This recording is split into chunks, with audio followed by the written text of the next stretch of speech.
Hi, this is Deacon Rodney again. I'd like to welcome you back to the Bible-based Bible study. We're about to get into Genesis chapter 10. I'm going to ask you to bear with me because we're going to be reading a lot about people and families and how families spread out.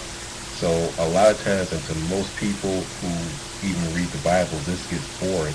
But this may be important. So I'm going to ask you to hang in there. Also, I'm going to encourage you to get involved in a good Bible-believing, Bible-teaching church. I'm a member of New Faith Baptist Church in Madison, Illinois. So the pastor is Reverend Dr. Trinell D. Felder.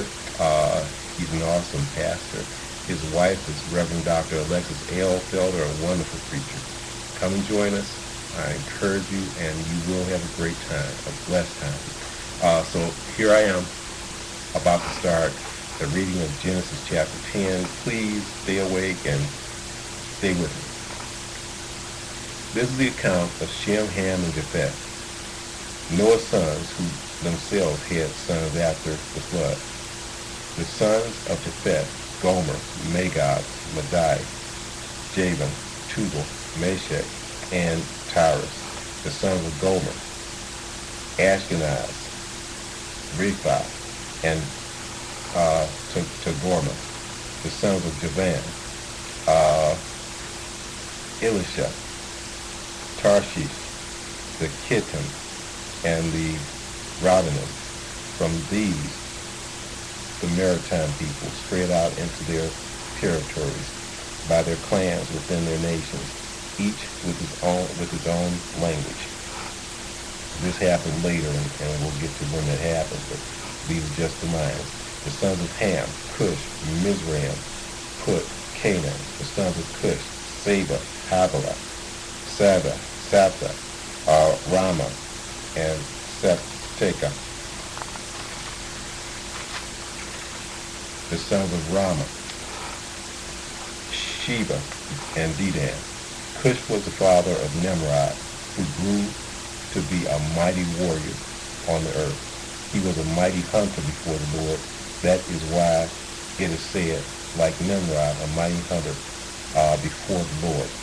The first centers of his kingdom were Babylon, Erech, Akkad, and Calneh, and Shinar.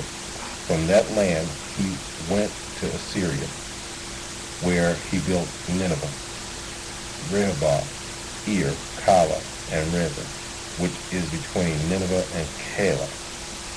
That is the great city. Mizraim was the father of the Ludites, Anamites, Lehobites, Naphtuhites, Perizzites, Chaldehites, from whom the Philistines came, and the Caphtorites.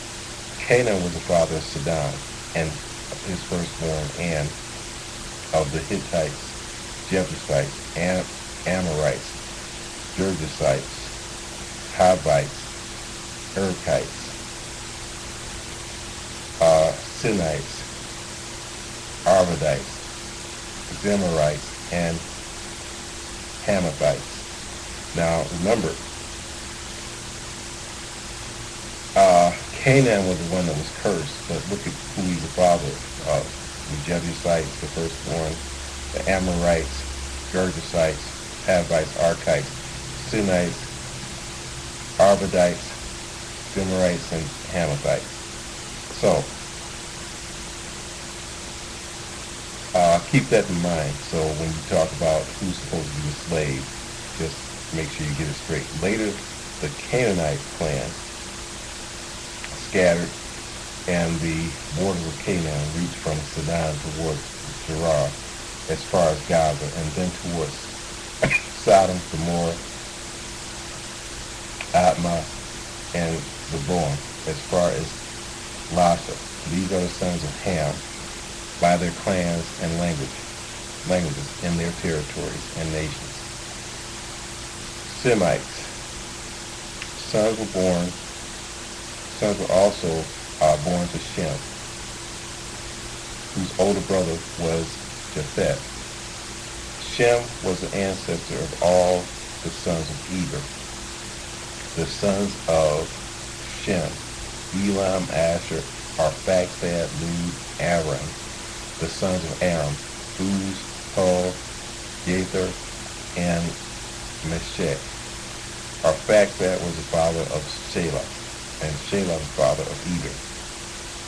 Two sons were born to Eber. One was named Peleg because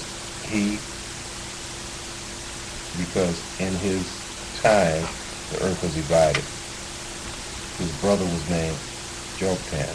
Joktan the father of Almodad, Shelah, Hazarmaveth, Jara, Hadoram, Uzal, Dikla, Obal, Abimael, Sheba, Ophir, Havilah, and Jobab.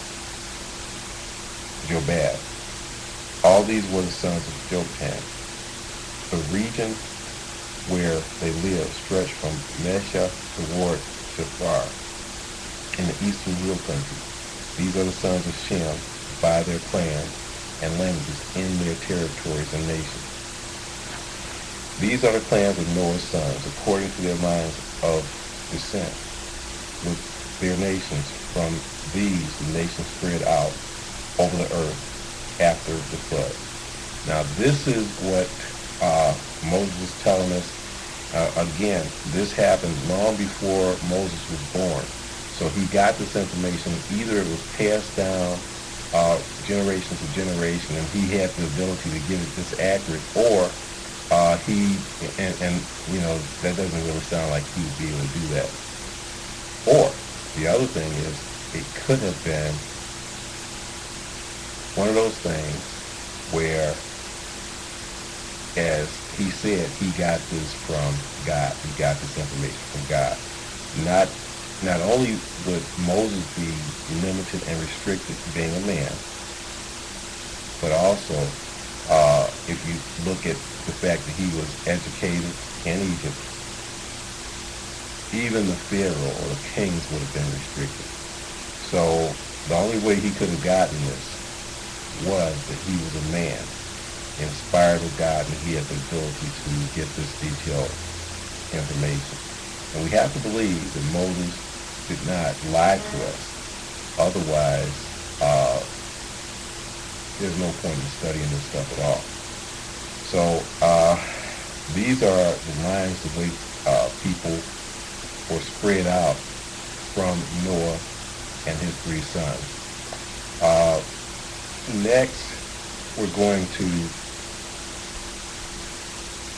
read about how men came to separate. Now, all these men, Shem, Ham, Japheth, Noah, all their sons believed in God. All of them believed in God, and all men were calling on the name of the Lord. That was the only God they knew about. So now we're in a situation where we're looking to sort of follow a line. Again, in earlier tapes I talked about scope. Moses is trying to follow the line of people that he's trying to communicate this to. So by virtue of either being in that line or not being in the line, this is good enough information for everybody. But Moses is trying to follow a line of people that he has a direct purpose in communicating with. So he's actually addressing this to these people by virtue of the line that he's taken here. So now, the next chapter we're going to get into is chapter 11. I encourage you to join me while I read chapter 11, and hopefully there will be some good explanation there. But I also encourage you to support this ministry. Please write me at the Bible-Based Bible Study. That's the Bible-Based Bible Study. That's Post Office Box 1839, Madison, Illinois. Matteson, Illinois. The zip is 60443-1839. I encourage you, if you're ever in the Chicagoland or Madison area, please come and visit me at New Faith Baptist Church International at 25 Central in Madison, Illinois. Please join me again at the Bible-based Bible study. We're going to get into chapter 11.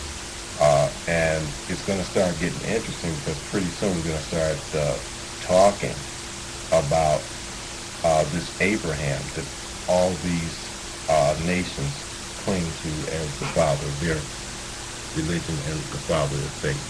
So again, this is the Bible-based Bible study. I look forward to seeing you again. God bless you.